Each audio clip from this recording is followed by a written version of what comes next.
único, teremos o painel Consenso, um novo pilar para a sustentabilidade negocial das concessões, sendo o nosso primeiro painel no segundo e último dia da Bienal das Rodovias 2024, com o tema O Caminho da Sustentabilidade.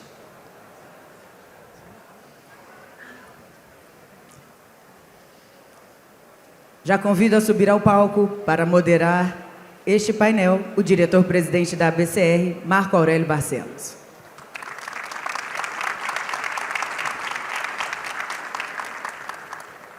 Como painelistas, convido o secretário executivo do Ministério dos Transportes, Jorge Santoro.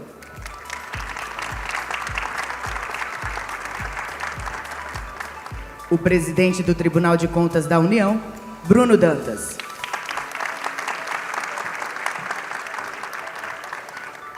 E a Procuradora-Geral do Estado de São Paulo, Inês Coimbra.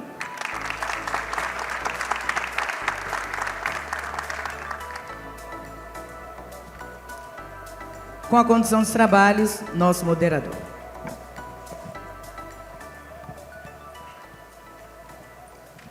Bom, muito bom dia a todos. Uma alegria estar aqui e tenho para mim, particularmente, que esse é um dos painéis mais aguardados da nossa Bienal de 2024. E é um painel muito aguardado porque a gente vai ter a oportunidade de ouvir o testemunho de quem está no fronte de batalha, de quem hoje vive, viveu e viverá o desafio de solucionar problemas complexos com criatividade e com coragem. Talvez uma das principais entregas, um dos principais benefícios desse nosso painel hoje vai ser compreender, afinal de contas, o que é esse tal de consenso. E no caso específico do governo federal, entender o que está por detrás, qual é a plataforma, qual é a visão, quais são os princípios subjacentes ao exercício de otimizar os contratos dentro da SESEX Consenso. Está na hora de uma vez por todas de entendermos isso e de eliminarmos os mitos, as fantasias, os ruídos que existem em relação a esse assunto por uma razão simples. Este conceito do consensualismo, é um conceito sério, disruptivo. E ele tem condições de mudar, como de fato já está mudando, o nosso paradigma. Nós temos aqui, tive a oportunidade de já falar isso para o ministro Bruno Dantas, nós estamos aqui vivenciando a edição, a escrita de novos capítulos de manuais jurídicos, novos capítulos de manuais do direito administrativo. E digo mais, não fosse as circunstâncias, não fosse a implementação da SESEX Consenso, ministro Bruno, nós teríamos dedicado ao tema consensualismo na administração pública 2 parágrafos tímidos nos manuais de direito administrativo. O que a SESEX Consenso fez foi catalisar o amadurecimento dessa discussão, forçar os teóricos a enfrentarem esse novo paradigma e se deparar com o inevitável. A mecânica, a metodologia, a dinâmica, a linguagem que nós fomos forjados a aprender nos bancos de faculdade não dá conta da realidade. Há um hiato que vinha e vem gerando frustração. O ministro Renan ontem teve a felicidade de trazer uma alegoria. Ele dizia que o desafio dos contratos é que eles acabam simplificando a realidade. Mas não se enganem, não. Não estou dizendo aqui que os contratos de concessão, como os contratos de concessão de rodovias que temos hoje, são contratos simplórios. São contratos com centenas de páginas. São contratos com 1000 páginas. E essas 1000 páginas não dão conta da realidade. A duras penas, nós descobrimos isso. Que o nosso exercício intelectivo era uma arrogância, que o nosso exercício intelectivo seria frustrado pelas vicissitudes da realidade. Se nós dobrássemos o tamanho dos contratos, 2.000 páginas, não dariam conta da realidade. E o ministro Renan ontem disse, os contratos são uma simplificação da realidade. Em algum momento, nós vamos ter que ajustá-los. Qual é a forma que temos de ajustar os contratos? Qual é a forma tradicional com a qual nós nos deparamos? A contenda, o conflito, a estratégia da papelaria. Papel para cá, papel para lá. Papel para cá, papel para lá. E a gente sempre espera, nesse trânsito de paperrasserie, a gente sempre espera que um ganhe e o outro perca. E nós comemoramos isso. E o paradigma que predomina nessas relações entre regulador, regulado, controlador, controlado, poder concedente, concessionária, contratante, contratado, o que predomina é ao vencedor as batatas. Nós nos admiramos com o processo, nos encantamos com quem perde e com quem ganha, mas nos esquecemos da solução. E o que nós temos, o trabalho que está sendo feito por esses atores relevantes que estão aqui nesse palco, que dedicaram a sua agenda para trazer relato do exercício que eles vêm empreendendo, o trabalho dessas pessoas é precisamente de promover a solução. E a busca pela solução é um princípio da administração pública hoje. Está na LINDB. Há 2 anos atrás, na última Bienal, estivemos aqui, ministro Anastasia, ministro André Mendonça, ministro Aires Brito, e uma das perguntas que ventilamos foi: a LINDB deu certo? Mal sabia eu que a resposta a essa pergunta viria hoje. O que nós temos aqui é a confirmação, é a chancela de que a tal da LINDB deu certo. O consequencialismo, o consensualismo que estava previsto na LINDB deu certo. Obrigado, ministro Bruno, por responder a essa pergunta que havia sido feita há 2 anos atrás. Eu não vou falar mais, porque nós todos temos que ouvir quem hoje carrega calo na mão, quem hoje, como havia dito, está no fronte de batalha com as facas no dente. E essas pessoas estão mudando a realidade brasileira.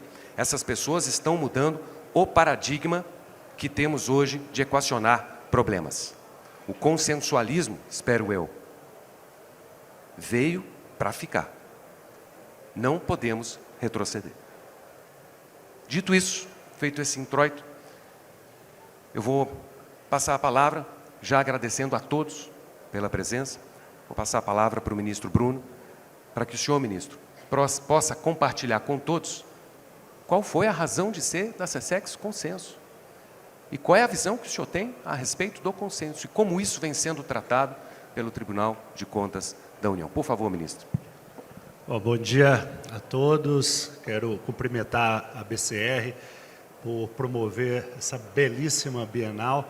Agradecer ao Marco Aurélio Barcelos, também cumprimentar o Jorge Santoro, doutora Inês, dizer que é um prazer grande voltar aos eventos da BCR para falar um pouco sobre esse tema que me inspira tanto, que me move tanto e que, quando vejo desafios, sinto que estou canalizando as minhas energias na direção correta. Eu nunca tive facilidade na vida, então, se há dificuldades agora, a minha energia vai redobrada, o meu entusiasmo vai redobrado. Eu fui perguntado ali fora, Marco Aurélio, por que eu tenho defendido tanto o consenso? E a minha resposta, e essa é a primeira frase que eu gostaria de dizer às senhoras e aos senhores, é que eu defendo o consenso porque o conflito deu errado. E eu não quero investir mais doses de remédio no tratamento errado. Marco Aurélio simplificou de maneira muito inteligente o que era a síntese da cultura burocrática. Ofício do TCU para a agência, ofício da agência para o ministério, ofício do ministério para a concessionária. No judiciário, nós chamamos isso de cultura do ao. Ao Ministério Público, ao contador, ao avaliador, ao administrador, ao autor, ao réu, e nada se decide. E nada se decide. Portanto, quando nós discutíamos o que deveria ser a minha gestão na presidência do tribunal, eu tenho o mau hábito de cultivar estudos acadêmicos. Dou aula há mais de 20 anos, tenho uma disciplina no doutorado e no mestrado em Direito da Regulação na FGV do Rio. Eu leciono na FGV de São Paulo, leciono na Uninove, leciono na UERJ. E eu fui passar uma temporada de estudos na Universidade Paris I, na Sorbonne, convidado pelo professor catedrático Louis Cadier. E o professor Cadier, numa daquelas muitas manhãs interessantes em Paris, eu perguntava para ele como é que se dividia, como é que se estruturava na França, que é o berço do direito administrativo, como é que se dividiam as tarefas entre o Conselho de Estado e a Cour des Comptes. Ou seja, entre o órgão administrativo que monopoliza a jurisdição administrativa na França e a Corte de Contas que fiscaliza. Ele me dizia, o Conselho de Estado, ele fiscaliza a estruturação, a modelagem das concessões, e depois que elas vão a mercado, a Corte de Contas faz a fiscalização. E eu dizia para ele, no Brasil, tudo isso é feito pelo Tribunal de Contas da União, porque o Plano Nacional de Desestatização estabelece, com todas as letras, que quando qualquer processo de desestatização vai ser realizado, é preciso que o Poder Executivo remeta os documentos para o Tribunal de Contas da União.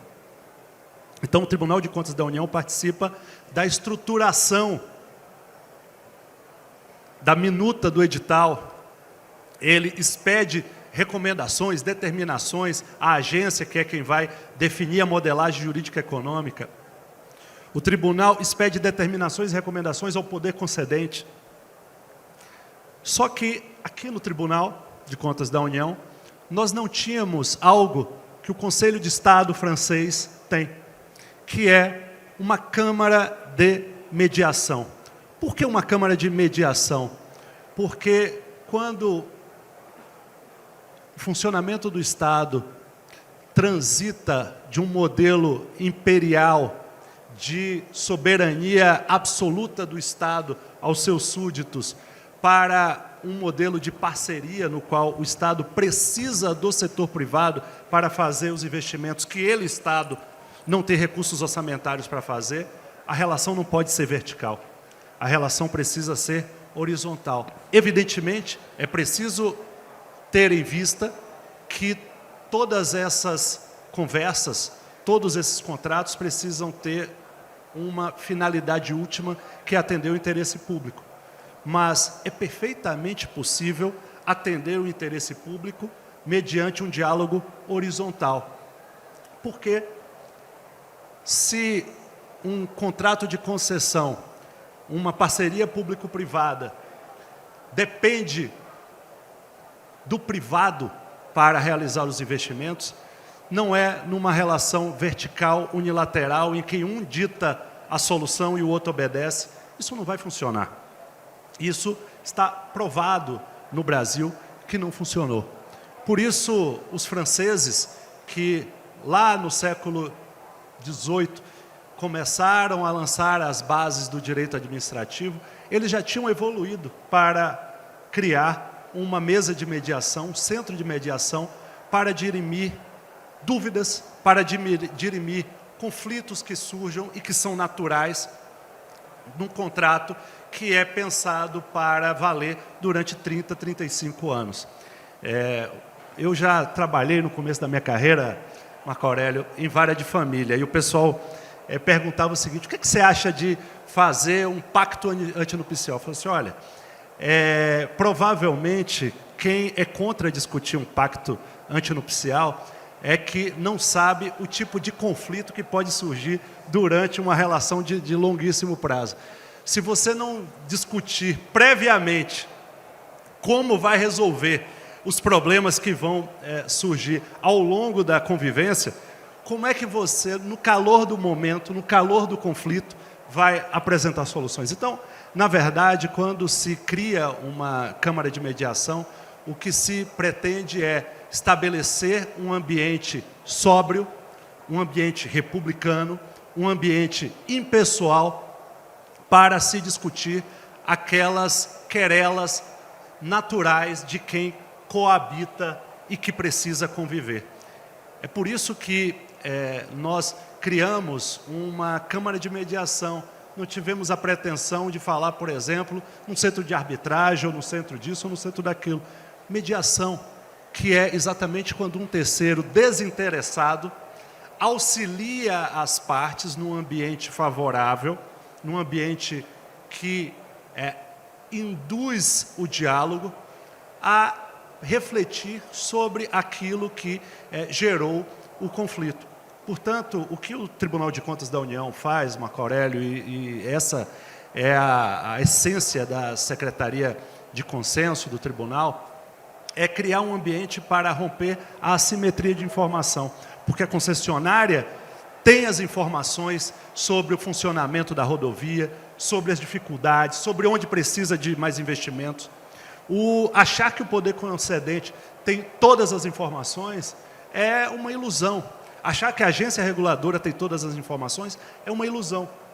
E o Tribunal de Contas da União, que como órgão constitucionalmente incumbido de realizar essa fiscalização, não pode partir de uma ficção e achar que colocando novas etapas de ficção vai se chegar à solução de um problema. Nós enfrentamos a questão de frente, com realidade, com senso de realidade, ou nós veremos o que está acontecendo, o que estava acontecendo no Brasil até pouco tempo atrás, que é dezenas de contratos fracassados, desequilibrados, em que a concessionária é forçada a prestar um serviço abaixo do nível de qualidade que gostaria, o usuário paga uma tarifa que considera desproporcional ao serviço que é prestado, e o Estado finge que está tudo muito bem, porque a agência reguladora, a partir da jurisprudência que a Lava Jato forçou o Brasil a adotar, não tem coragem de assinar os aditivos. O Ministério se vê de mãos atadas, o poder concedente se vê de mãos atadas, e esse era o quadro que alguns acham que estava ótimo no Brasil. Quando nós adotamos uma postura inovadora, nós sabíamos que seriam suscitadas incompreensões. Eu só não imaginava que a visão do que é novo seria velha, e a visão velha seria exercida por quem se autoproclama moderno.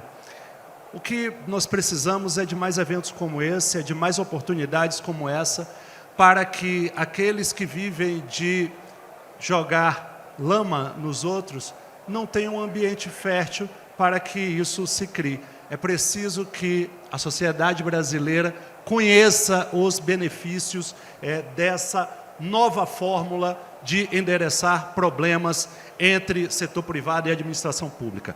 A Lava Jato fez um mal muito grande quando ela criminalizou o diálogo. E o que ela está tentando fazer agora é a mesma coisa, criminalizar o diálogo mais uma vez. Mas nós não vamos aceitar.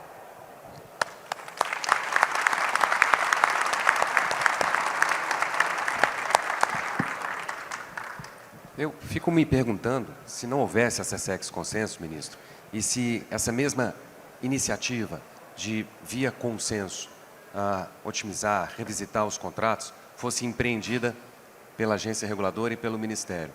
Na sequência, daí a 6 meses, 1 ano, 4 anos, 10 anos, seria muito natural que o próprio Tribunal de Contas dissesse: ei, preciso ver o que aconteceu aqui. E tudo aquilo que foi debatido, que foi construído a duras penas, ter que ser novamente escrutinado, com perda de tempo e um custo transacional enorme. Talvez faz muito sentido, o ministro Bruno ressalta isso, entender o papel do Tribunal de Contas, ou essa iniciativa do Tribunal de Contas, como a implementação de algo que está na base do controle, que é o controle concomitante. Me permita, ministro, revisitar uma alegoria que tem circulado, não é de agora não. Tão logo a SESEX Consenso ela foi instituída pela Instrução Normativa 91, houve colegas nossos que disseram: está inaugurado, aqui vamos fazer menção à alegoria, balcão de negócio do TCU. E as pessoas acham que tem uma fila de concessionários, cada qual com seu ticket. Agora sou eu do mercado persa. Longe disso. E nós vamos ver o que é o trabalho promovido dentro da SESEX Consenso. Então, trazer essas alegorias, essas caricaturas, é um delírio.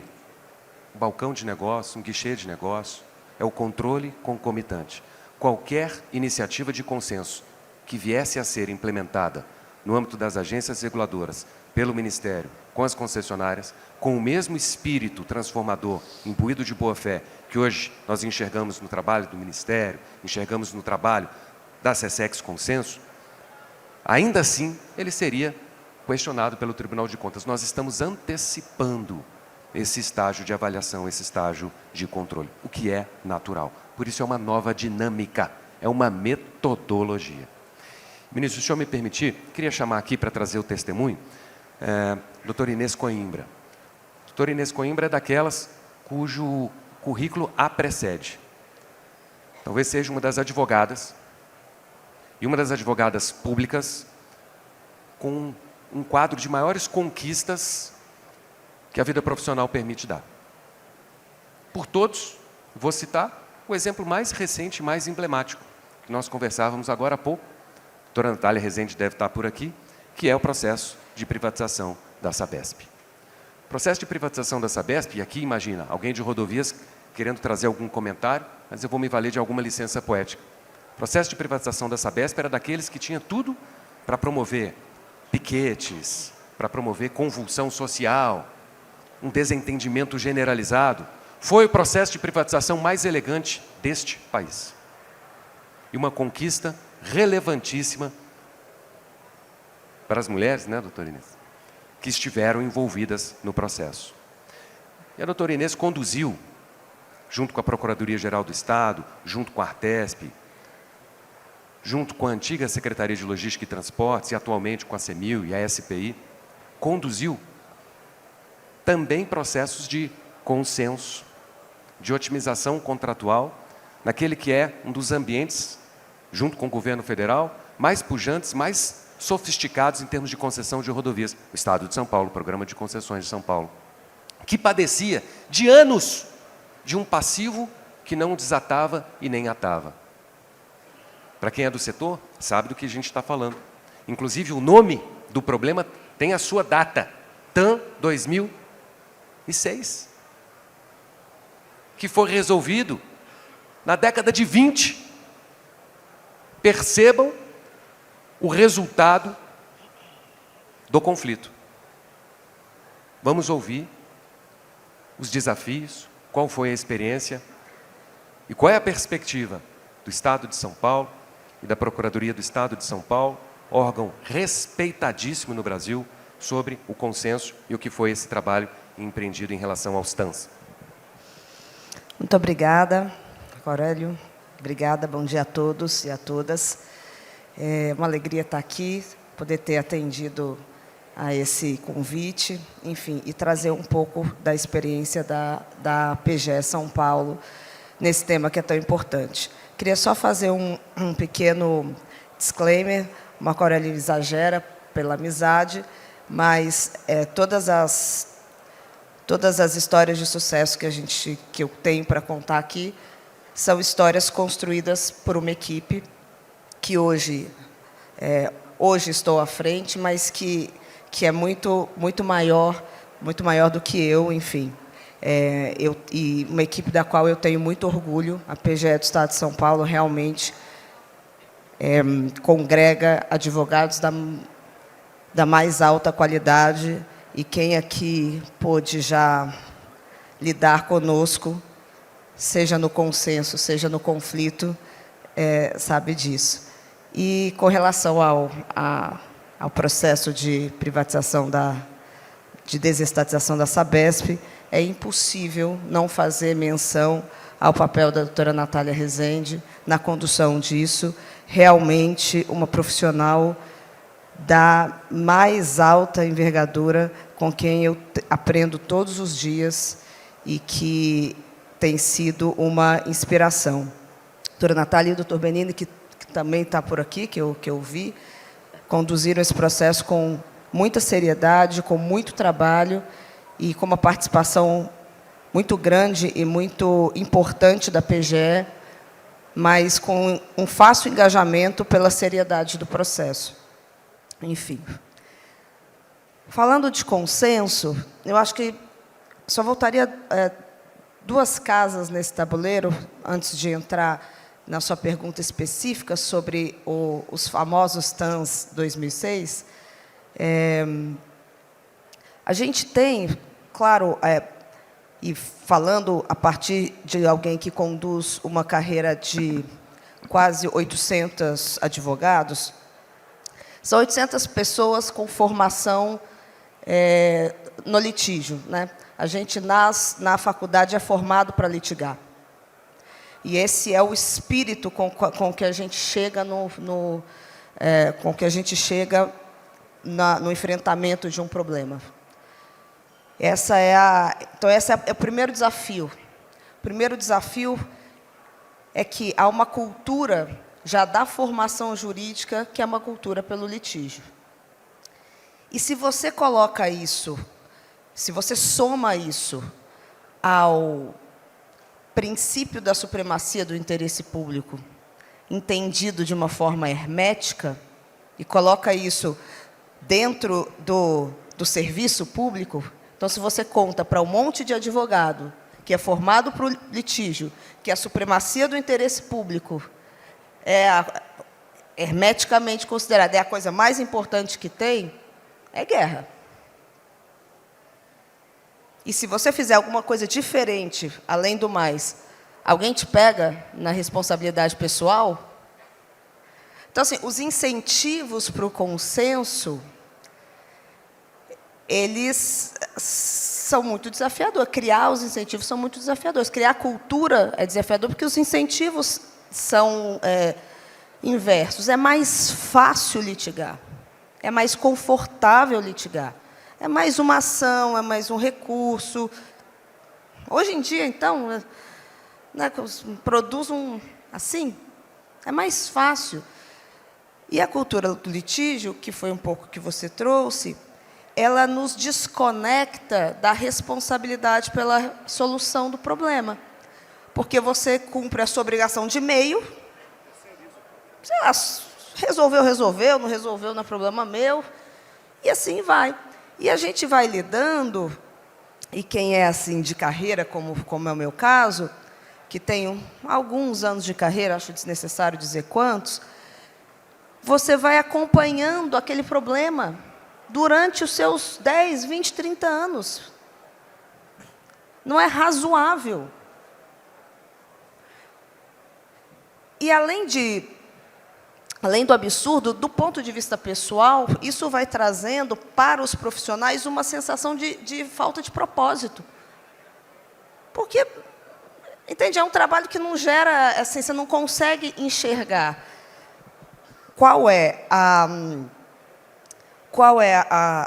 como que o seu trabalho se conectou a algum tipo de solução. Então, você vai criando uma cultura só de enxugar gelo e de empurrar problema. Então, assim, é um pouco nesse caldo que se começa a pensar. Isso não é que estava na Procuradoria de São Paulo, isso está no sistema de justiça. Essa é uma percepção do sistema de justiça de uma forma geral. tanto que se começa a falar em mediação, se começa a falar em conciliação, leis são aprovadas, enfim. E, internamente, o que mudou bastante na nossa, aí especificamente no caso de São Paulo, e já há alguns anos, uma mudança na cultura institucional da Procuradoria participar de uma forma mais intensa e mais inicial, tanto na modelagem dos projetos, quanto na construção de soluções.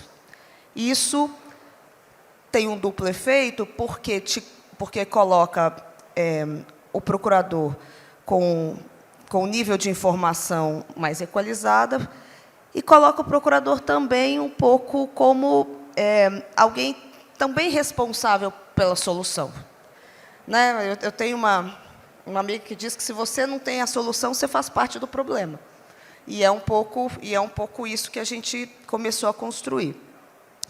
Então, nessa esteira, várias frentes começaram a surgir internamente e o consenso começou a ser algo procurado, buscado em várias frentes, não só quando a gente está falando de contratos de longo prazo. E quando a gente está falando de contratos de longo prazo, isso é ainda pior.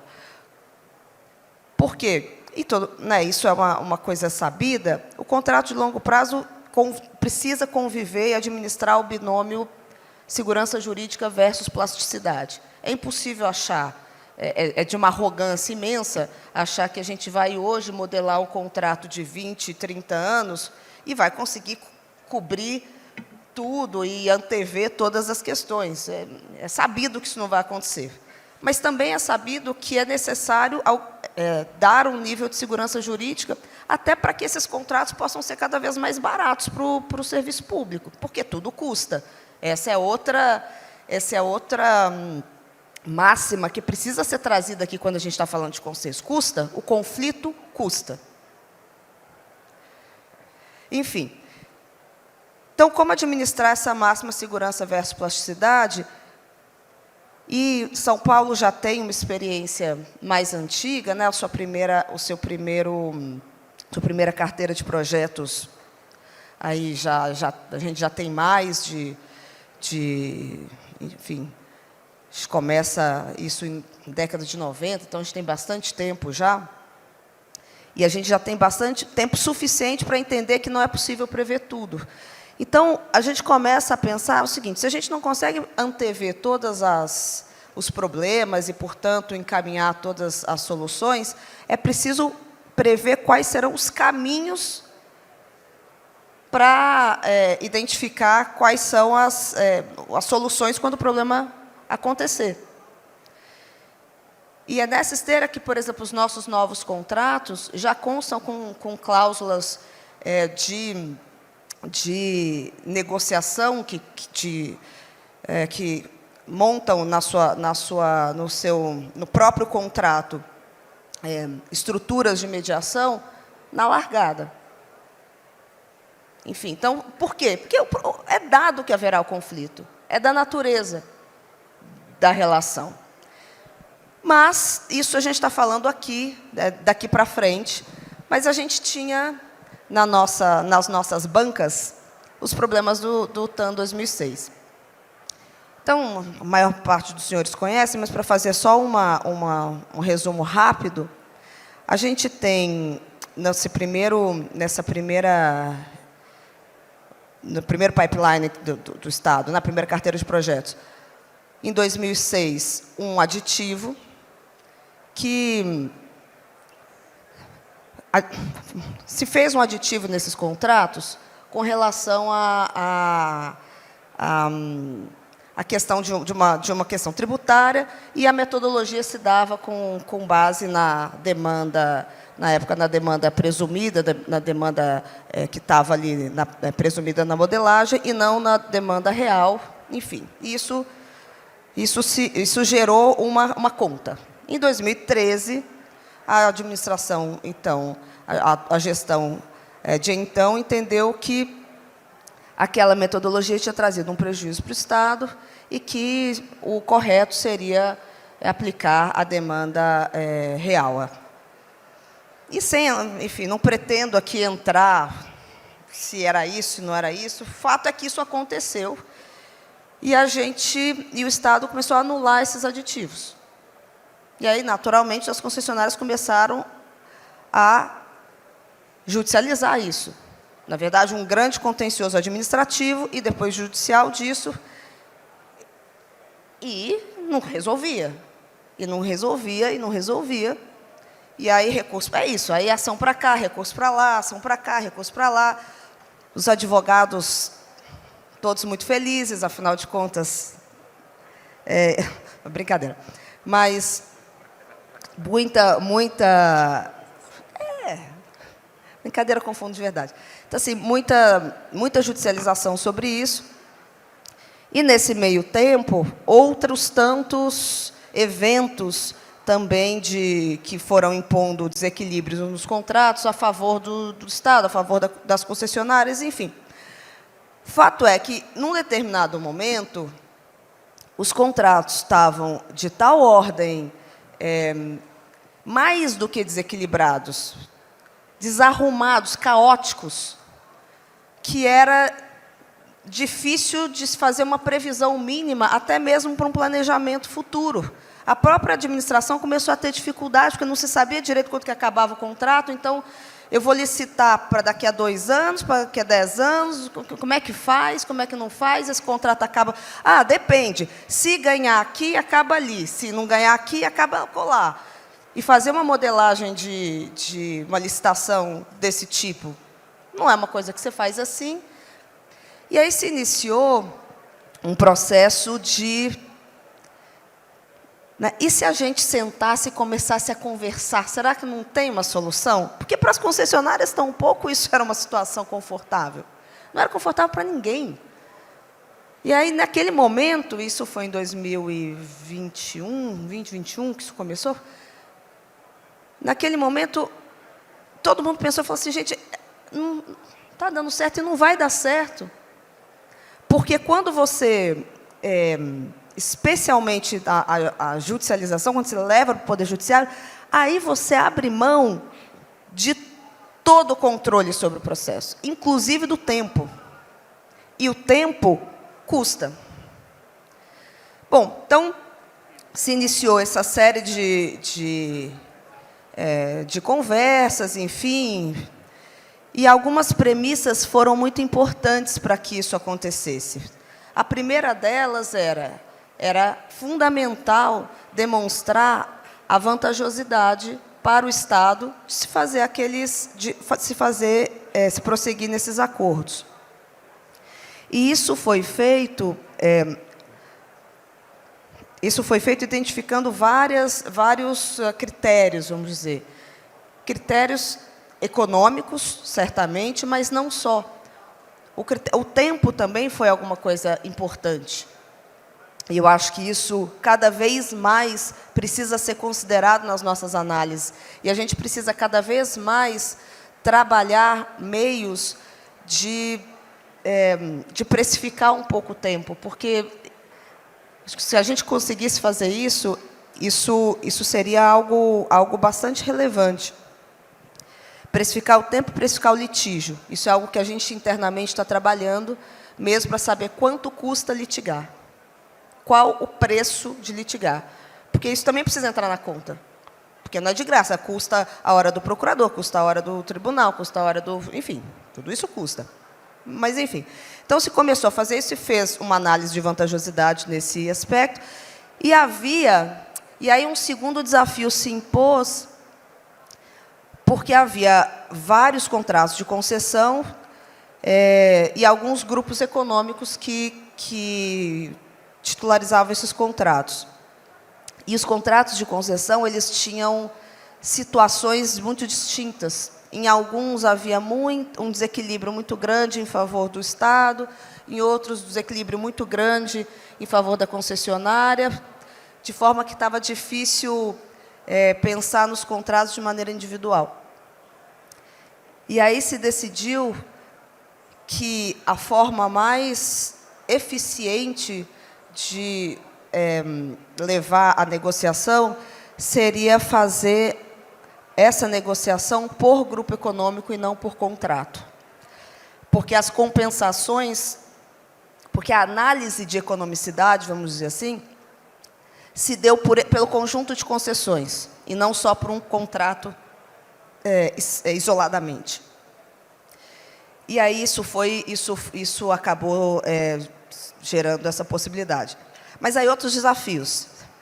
Essa semana, a gente teve até, coincidentemente, acho que ontem, no Tribunal de Contas do Estado, porque quando os processos chegaram para o controle, eles foram distribuídos, cada um para um conselheiro, por contrato. E é impossível fazer essa análise assim. Então, ontem a gente foi explicar para o tribunal esse desafio, dizendo, olha, a lógica do acordo se deu assim, por grupo econômico, por conjunto. Se o controle não atender a essa lógica, a gente corre o risco de criar uma Babel. O tribunal compreendeu, enfim. E por que eu estou dizendo isso? Porque a governança do consenso, os fluxos do consenso, os processos de consenso vão exigir de nós uma mudança mais ampla, uma mudança no perfil dos atores, na governança dos atores, inclusive dos controladores. Enfim, todo mundo vai precisar rever um pouco os próprios fluxos e os próprios processos para que isso aconteça. Mas me parece que, e esse é um exemplo, a gente tem alguns exemplos bastante interessantes do que está acontecendo em termos de evolução no consenso, a nova resolução para aplicação de multas, que permite, inclusive, né, o pagamento antecipado com algum nível de atenuação, enfim. Num sentido que, se a gente conseguir dar transparência, e isso parece que é a coisa mais importante, a gente precisa partir do pressuposto da boa-fé. A gente não pode partir do pressuposto da má-fé. E aqui eu falo isso não de uma maneira ingênua, não. Com toda a governança necessária, com toda a transparência necessária, mas é preciso partir do princípio da boa-fé, que é, inclusive, um princípio que rege as relações contratuais. Porque, senão, a gente perpetuará a cultura do conflito, que hoje, de novo, a gente também não sabe exatamente o quanto ela tem custado para o poder público.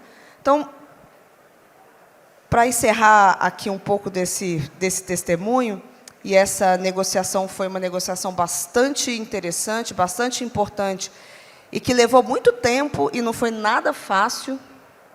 É complexo, sim, mas não existe ninguém melhor para resolver um conflito do que as partes que estão envolvidas nele. Então, assim, eu acho que essa foi a grande lição. É claro,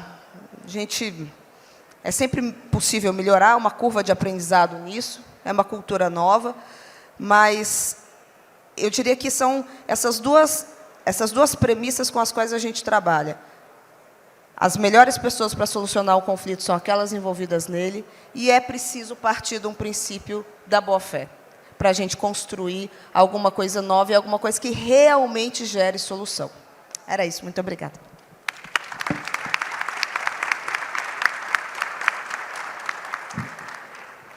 Excelente fala, doutora Inês, e a senhora me inspira aqui, doutora Inês, a pensar num mecanismo, que hoje a gente fala muito de análise de impacto regulatório. Alguns já falam de análise de impacto legislativo, né? Qual é o impacto que a gente tem das nossas leis? A gente precisava falar de análise de impacto do conflito, de colocar isso na conta de fato, né? E a gente ignora isso. Os advogados não têm essa mentalidade. A questão do tempo, ela é fundamental, e migrando para a realidade federal, a gente está tratando, no âmbito da SESEX Consenso hoje, de contratos que já buscaram, ou em relação aos quais já se tentou buscar várias saídas há alguns anos. Estamos falando do nosso setor aqui, sobretudo dos contratos ditos de contratos de terceira etapa. Esses contratos, em relação a eles, já se tentou a medida provisória 752, depois convertida na Lei 13.448, regulamentada pelo decreto do mês seguinte, e veja as coincidências da vida. O decreto do dia seguinte foi redigido pela doutora Natália, que está aí, né, colocando seu dedo de novo em questões inovadoras. Que, na realidade, disciplina sobre a relicitação. Tivemos ainda a medida provisória 800. Nenhuma alternativa deu certo. A primeira relicitação que vingou aconteceu agora. A lei de licitações de relicitações é de 2017. Foram 7 anos aguardando a resolução do imbróglio. Para o primeiro. Agora nós colocaríamos na fila os demais. Talvez aguardássemos umas 2 décadas, secretário, para que pudéssemos resolver os passivos e para que, sobretudo, o usuário daquelas rodovias pudesse se beneficiar dos investimentos que estão estagnados, que estão represados por falta de uma solução. A ativação da SESEX Consenso, e aí vou provocar o secretário Jorge Santoro, criação da SESEX Consenso e a regulamentação do acesso à SESEX Consenso pelo Ministério dos Transportes, por meio da portaria 848, foi uma saída para esses contratos que sangraram e ainda estão sangrando durante todo esse tempo. Houve uma inteligência subjacente à criação dessa regra de acesso, porque não foi um oba-oba. Inclusive, estabeleceu-se um prazo para que as concessionárias que desejassem comprovar que o consenso pudesse ser uma boa alternativa, manifestassem o seu interesse e demonstrassem a conveniência de ativar a SESEX Consenso.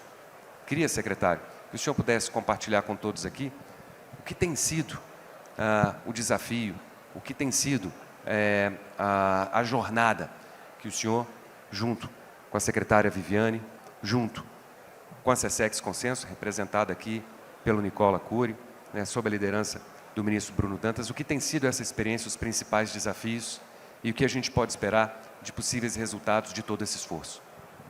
Bom dia a todos e a todas. Obrigado, Marco Aurélio, pela oportunidade de estar aqui nesse belo evento que mostra que esse processo tem dado resultados, tem gerado expectativas positivas para o mercado. Esse plenário aqui, absolutamente cheio, aponta para isso. Ministro Bruno, satisfação poder estar aqui novamente com o senhor debatendo. Tivemos em Nova York recentemente fazendo o mesmo debate para investidores estrangeiros. Doutora Inês, acho que a senhora sintetizou um pouquinho o que eu ia falar. A senhora falou aí de eficiência, eficácia, efetividade do serviço público, né? E princípio da boa-fé. E um ponto importante da sua fala, da experiência de São Paulo, a questão do interesse público, né? E que a gente sempre deve tratar, talvez, como a senhora colocou muito bem, o ministro Bruno também na sua fala, que não basta ser um interesse público, precisa ser um compromisso com o público. Ou seja, a busca da vantajosidade, de uma melhor prestação efetiva de serviços públicos, lá ponta é quem vai ser mais beneficiado e quem sofre com todo esse problema de contratos que a gente tem identificado, chamados de estressados, mas são contratos com todo tipo de problema, aqui no caso de concessões rodoviárias, né?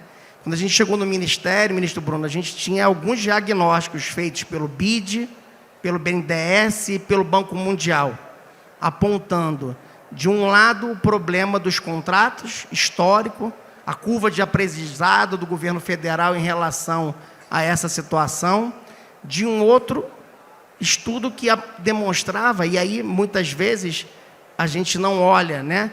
E aí a questão que o ministro Bruno, no sua obra, que a gente teve a satisfação de lê-la toda, o apagão das canetas, acaba gerando um custo para a economia do Brasil. E a gente precisa entender isso, porque quando os principais corredores logísticos do país que estão nesses contratos, eles não entregam um fluxo adequado, uma qualidade adequada e um serviço adequado, a gente gera um grande nó logístico no Brasil, que repercute numa produtividade da economia do Brasil cada vez pior. Claro que quando a gente tem uma logística ruim, a nossa produtividade da economia vai piorando. E isso, num cenário de competição global, de comércio internacional, a gente acaba perdendo competitividade das nossas exportações. Isso é um cenário muito ruim para o Brasil. E dentro desse cenário, Marco Aurélio, a gente buscou na portaria, após uma consulta ao TCU, que deu os parâmetros de como deveria ser feito esse processo, a gente buscou dar isonomia de oportunidades a todos os contratados, as empresas, de apresentar uma proposta. E eu acho que eu vou focar muito nesse ponto, ministro Bruno, para demonstrar como funciona toda a governança desse processo. E para vocês compreenderem de como é difícil vencer todas as etapas e quantos atores estão envolvidos nessa governança. Após essa portaria, as empresas tinham 6 meses. E por que era importante, como você falou, Marco Aurélio? Ter apenas uma janela, para não virar rotina, para eu não dar uma sinalização ruim para aquele que não cumpre o contrato. A gente precisava dar uma oportunidade. Vários países fizeram isso ao longo da sua história para dar um freio de arrumação nos seus contratos de concessão. Como muito bem falou o ministro Bruno, são contratos de 25, 30, 35 anos, que todo tipo de mudança econômica, todo tipo de choque econômico que acontece, e no país em desenvolvimento isso ainda é muito mais evidente, muito mais claro. Então, era preciso você dar uma arrumação. A Inglaterra fez isso, Portugal fez isso, Espanha fez isso. E o diagnóstico desses que a gente tinha no Ministério, que foram contratados no governo anterior, eles apontavam que um cenário de restrição de novos entrantes no mercado brasileiro, um cenário de saída de investidores estrangeiros do mercado, e como o ministro Renan falou ontem, muito bem, a gente estava com um leilão em média por ano nos últimos 30 anos no setor de rodovias, e cada vez menos participantes nos leilões, ou seja, a gente estava tendo leilões com 2 participantes, com 1 participante. E isso era um cenário que talvez fosse cada vez piorar mais, porque esses participantes estavam ficando com seus balanços absolutamente comprometidos com o endividamento, porque só cabia 1, 2, 3 grupos no máximo com capacidade de participar, porque os demais estavam proibidos, ministro Bruno, pelos seus boards internacionais, de participar dos leilões, porque os contratos atuais não tinham solução e eles, em vez de remeter lucros para as suas matrizes, tinham que pedir aporte para cobrir prejuízos. Então, era um cenário bastante ruim e você sabe muito bem disso, Marco Aurélio. Você está aí comandando a associação e veja que esse cenário a gente precisava reverter. A portaria criou uma governança de receber essas propostas em 6 meses, e não abriu mais hipóteses. A gente identificou 15 contratos que a gente achava que poderiam fazer pedidos pelo estresse, mas a gente abriu a possibilidade para os 26 contratos apresentarem propostas. 14 propostas vieram. Quer dizer que as 14 propostas vão ser admitidas? Não.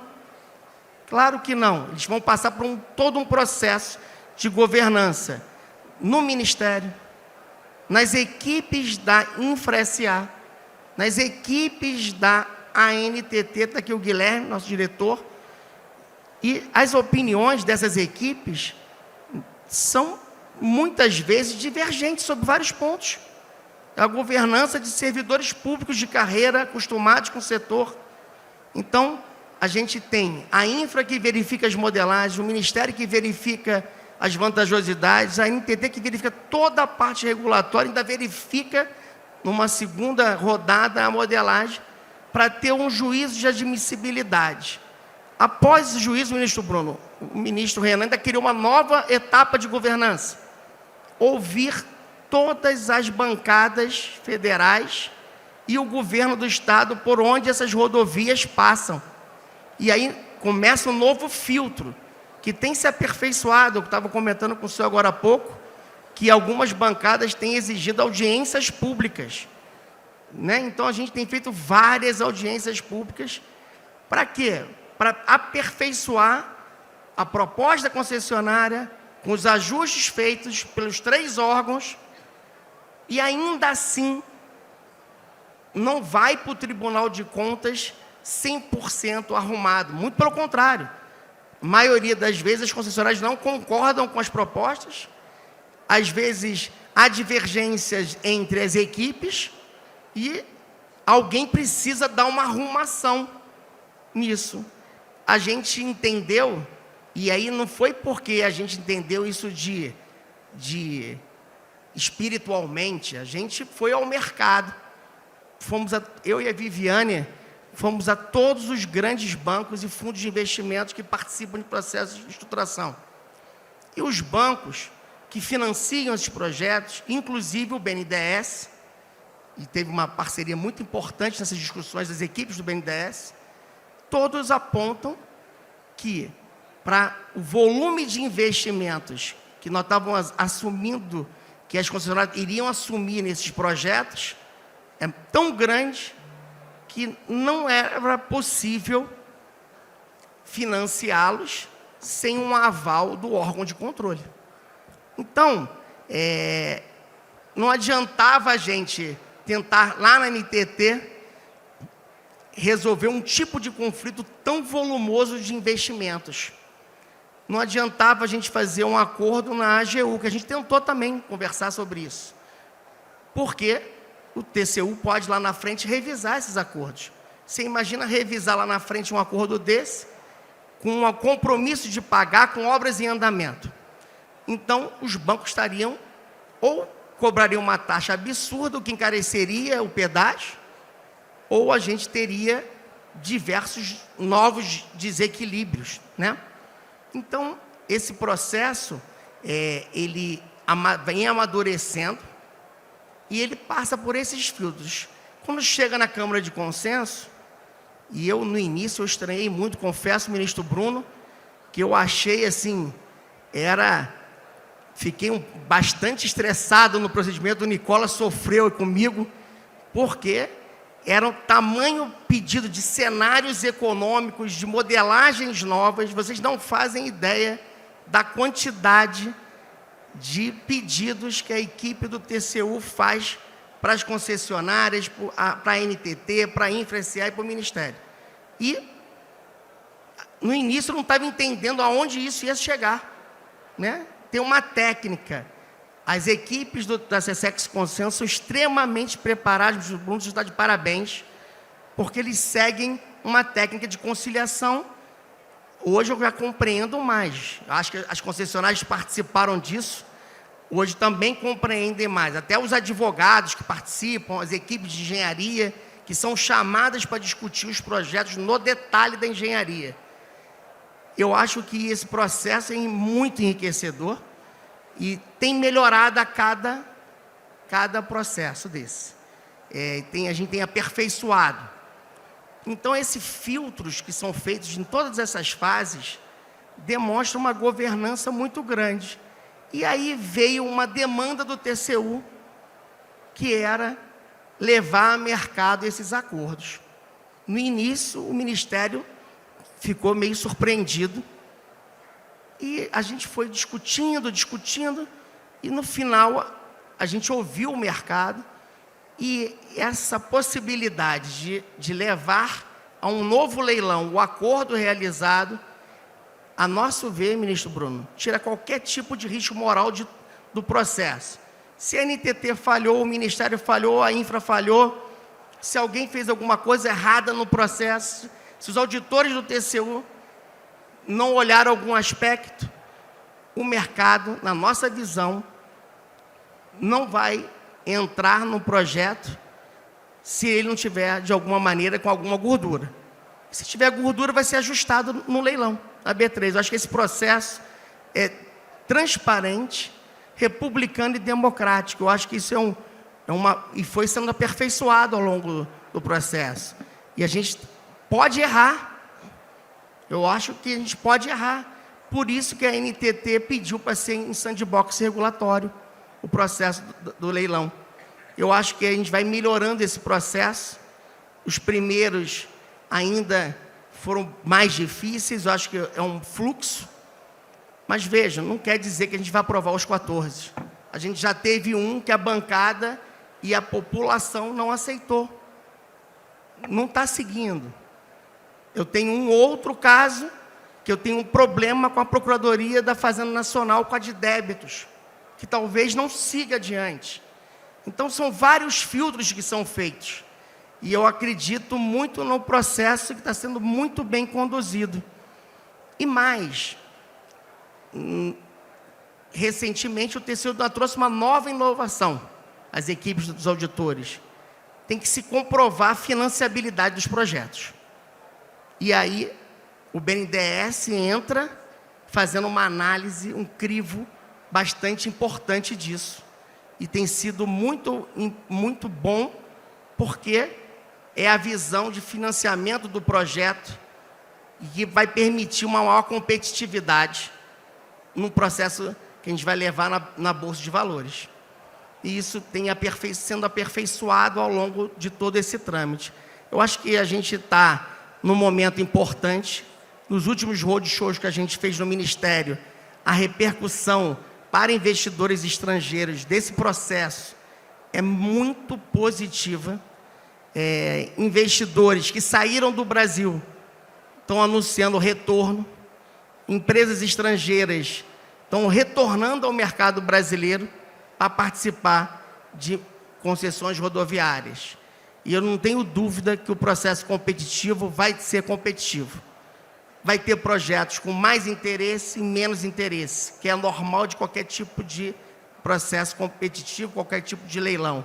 Mas eu acho que a gente está indo para um caminho de inovação, e sempre quando a gente inova no serviço público, a gente, às vezes, assusta. Mudar paradigmas, eu sou um pouco mais experiente que a doutora Inês, e a gente sabe que toda vez que muda paradigmas, a gente corre risco de ser mal compreendido, e eu acho que eventos como esse, Marco Aurélio, está de parabéns, são fundamentais para a gente explicar como funciona essa governança. Essa governança é muito importante e talvez ela dê clareza e tranquilidade a todo mundo que vai participar nesses processos, que ele é feito com muita segurança, com muita transparência, e servidores públicos, nas mais diferentes fases, botam o dedo e a sua caneta sem medo agora, porque são vários filtros colocados. Acho que eu dei um panorama para vocês, espero que tenha dado um pouco de contribuição a isso. Muito obrigado.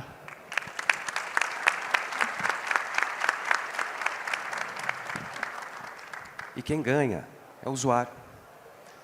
A gente teve aqui algumas importantes mensagens, alguns importantes insights. A gente falava de mudança de cultura, controle concomitante, mas controle. A gente falava de boa-fé, a gente falava de análise dos custos, do conflito, governança, processo, transparência. Acho que a essa altura, ninguém aqui tem mais o direito de sair para casa com a caricatura de que o que se tem é um balcão e as pessoas estão ali com o seu ticket, quem dá mais, quem dá menos. Longe disso. É um trabalho sério, responsável. Esse é um painel que poderia durar o dia inteiro, mas é uma pena que o nosso tempo acabou. Porém, eu queria, rapidamente, fazer uma pergunta derradeira e já encaminhar para as considerações fazer uma finais. contribuição que eu esqueci de falar, um ponto importante. E aí, só lembrando, doutora Inês, a quantidade de passivo contingente que estavam nesses contratos, ministro Bruno, que não estão nos balanços das empresas nem no do governo federal, é absurdo. São dezenas de ações judiciais contra o erário, em que qualquer um que for fazer o acordo tem que abrir mão dessas ações. Seriam precatórios ali na frente. E não é precatório pequeno, são bilhões de reais em precatórios judiciais. Eu acho que faltou complementar isso. E aí, secretário, então encaminhando para a pergunta final. Consenso. Veio para ficar 2 anos atrás, ministro? Comentava que a pergunta foi, a Lindbe pegou? Consenso veio para ficar? Ministro Bruno, as suas considerações finais? Consenso definitivamente veio para ficar. Nós acreditamos que a letrinha E, que foi inserida no caput do artigo 37 da Constituição em 1998, 10 anos após a promulgação da Constituição, o constituinte derivado concluiu que não bastava legalidade, impessoalidade, moralidade e publicidade. Era preciso também eficiência. A Lindbe concretiza aquela promessa do constituinte derivado quando insere eficiência como princípio da administração pública.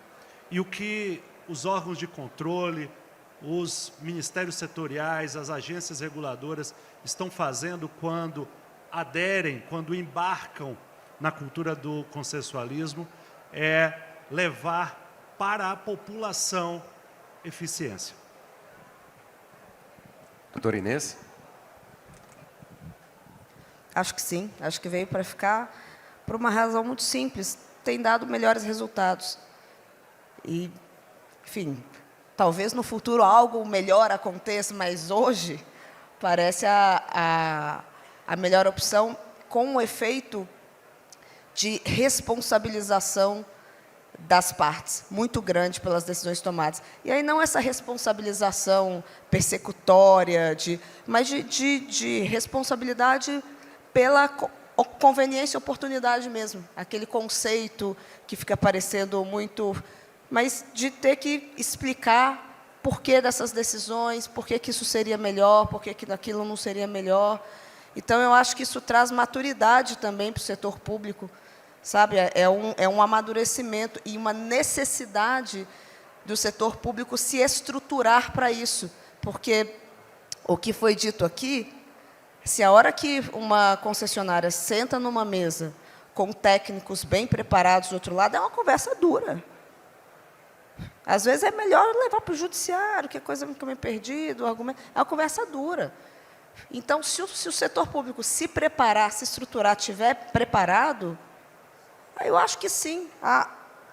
Isso sim atende e alcança o interesse público, talvez de uma maneira muito mais eficiente do que se esconder atrás do litígio, que também desresponsabiliza em alguma medida. Me permite só um gancho aqui no que a doutora Inês falou. Ela falou de interesse público, e eu gosto de repetir muito, que o usuário não tem interesse público primário em ver executadas as multas que a ANTT aplica. O que ele quer é uma rodovia em bom estado de conservação, o que ele deseja é uma tarifa módica, o que ele deseja é que aquilo que o Estado prometeu quando assinou o contrato administrativo seja entregue a ele. Esse é o objetivo e esse é o interesse público primário. Secretário Jorge. Eu acho que é o tema da Bienal, a sustentabilidade, né? Nada mais sustentável que você ter um mecanismo como o consensualismo para a gente poder buscar a sanidade desses contratos para, como o ministro Bruno acabou de falar, eu entregar uma rodovia com segurança, com qualidade, e ao longo desse contrato a gente ir melhorando a produtividade da economia do Brasil, que não tenho dúvida de que isso vai acontecer, e o Ministério tem, não só o Ministério do Transporte, mas todas as pastas, de todas as agências, têm essa obrigação, ou seja, buscar entregar um serviço público melhor e a gente, com isso, contribuir com um país que tenha um desenvolvimento econômico e social cada vez mais alinhado com os objetivos que a Constituição mesmo nos coloca. Ministro Bruno Dantas, doutor Inês, secretário Jorge, muito obrigado pelo tempo de vocês. Declaro encerrado o nosso painel.